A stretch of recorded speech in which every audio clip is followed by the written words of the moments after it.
One. Yo, it's Jazzy Black. I'm super excited to have my friend in the building because just when I thought he couldn't get any cooler, somehow he just manages to exceed all the things that I thought he could do. And now we're on to the next level. Welcome into the kickback, Dallas's new poet laureate, my boy, Black Caesar in the building. Thank you for having me. I appreciate you being. It's lit. First of all, congratulations. Thank you. I'm very grateful. Congratulations. I feel like every time I see you, I'm telling you congratulations for something. Like God is good. He be showing up. All the time. Okay, so let's get into it. For those that don't know what a poet laureate is, you're basically like a literary ambassador for the city of Dallas.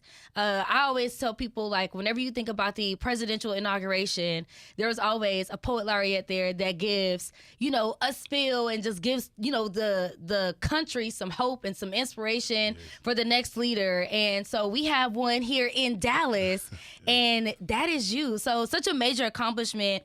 What is representing Dallas, mean for you through poetry, especially like on a personal level?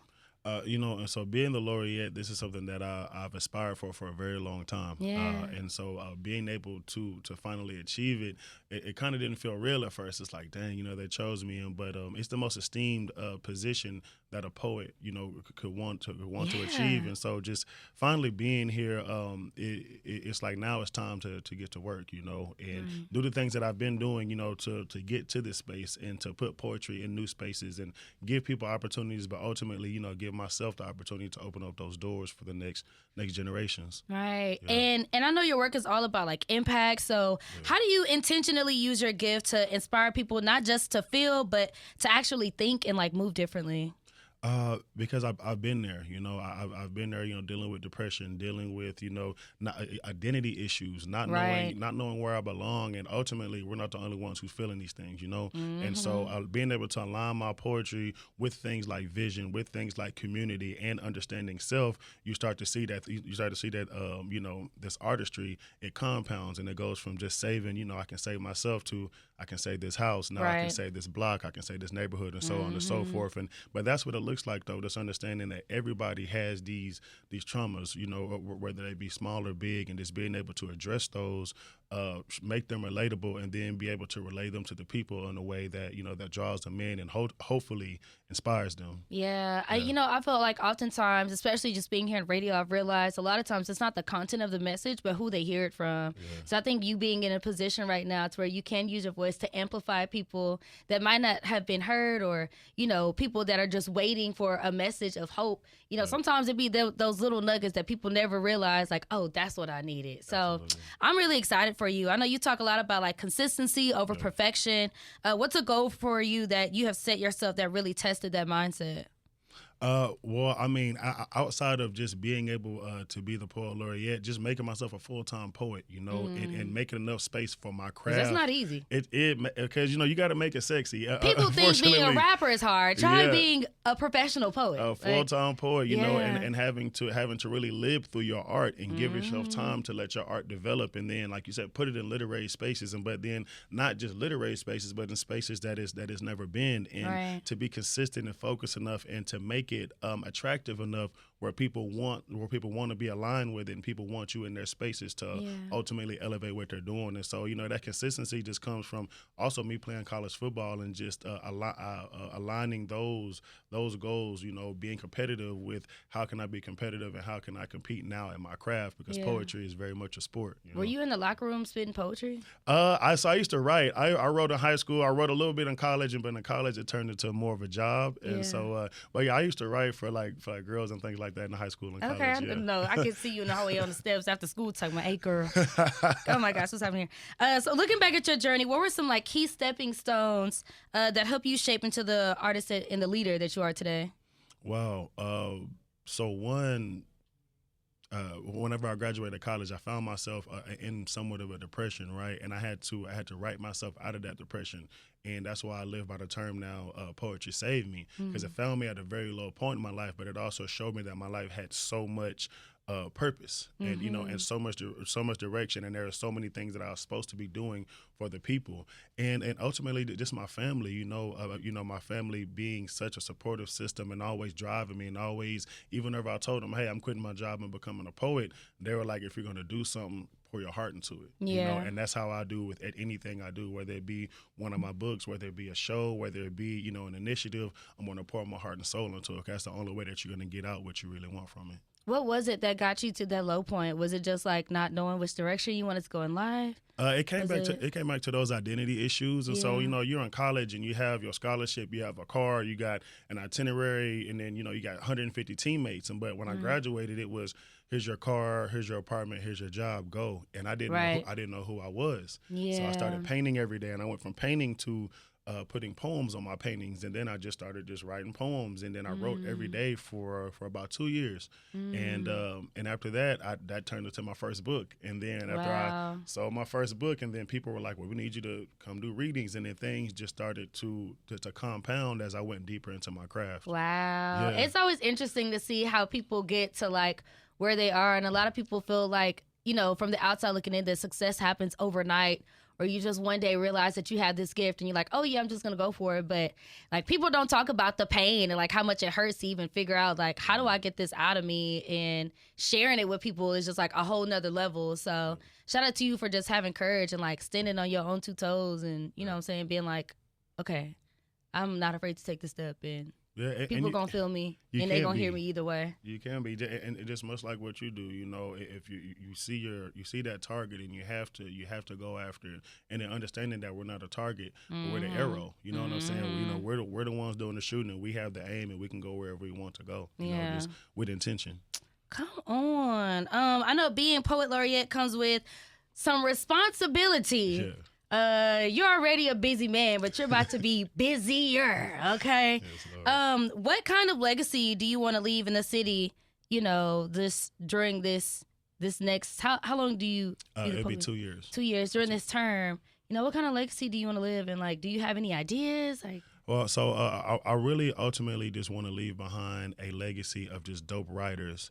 And you don't have to be Langston Hughes or Maya Angelou. You can just be somebody that gets in your journal every day. I want people to understand that their emotions and their traumas don't have to be to their detriment, but it could be something that uplifts you and drives you ultimately. I do have some really dope city plans. I have 2 city projects. One of them I can't talk about just yet because because we have a few things going out there. But I'm going to be building an anthology, and so taking poems, collecting poems from all of the different participants that we work with, and giving something back to Dallas. And so To Dallas From Dallas is going to be a poetry book. That's going to be something where you can see, and you're going to look in there and see people's zip codes. And so now you see the zip code, and you see that there is life and legacy all throughout this beautiful city, and there's going to be people from all walks of life, white, black, because poetry knows no age, knows no creed, nothing, only knows emotion and intention, And so we have some really dope projects. I'm also going to be doing a lot of programming, and so going and teaching poetry at a lot of different schools,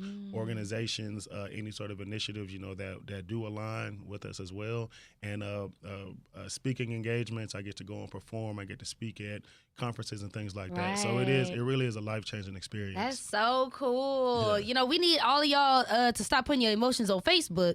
Start putting it in a journal so you can get a part of this. To Dallas From Dallas. Okay. Let's talk about discipline. How do you stay committed to finishing what you start, especially when you're balancing like so many different creative facets? I just drive everything back to just thinking about me playing football, and just having the discipline to, and the consistency and the wherewithal to actually finish what you start. Yeah. And that's something that's been instilled in me from day one. My parents have always gave me a lot of leeway as far as like my extracurricular activities. But if it's something that I want to do, I need to, 1, excel in it, and 2, I need to finish where I start. Don't ever get anything and be mediocre. And so, and I go back and think about my early days in poetry. I have so many journals of just, ideas and different things I Do you wanted still have to do. those journals? Yeah, I still do. And a lot of those things have come to fruition now by the grace of God. And so, just looking back at that, and it's just, he wouldn't put it on our mind or on our hearts, or on paper for it not to happen. Yeah. So when I think about that and think about just the things that I do manifest, I always want to see it come to fruition. Yeah, I think one of my favorite things that I'm learning, just, meeting people and just being on my walk with God, is being really excited to see people used as a vessel. Yes. And it's just so interesting when you start realizing that your purpose is so much greater than just, like, I come on the radio and I have fun and I get to hang out with celebrities and all that's cool. But when people ask me what's my favorite part about my job, I'm like, when I get to go out into the community and be with the people, that's when it really sets in for me, like, oh, you're really like touching people. So it's going to be really cool just to see how many lives you're going to be able to impact throughout these next few years, because there are people that are just, waiting for something, an ounce of light, especially with the way the world's going right now. So amen to that. You've had support from the city and the community. What does it mean to feel embraced by Dallas? And you have been for a minute, but now this is like next level. And how has that sort of fueled your purpose? It just gives me like a new air, because I do sincerely feel the love from my city. I feel that support whenever I do events or whenever I make an announcement or something like that. People really do love on me, and pray me up.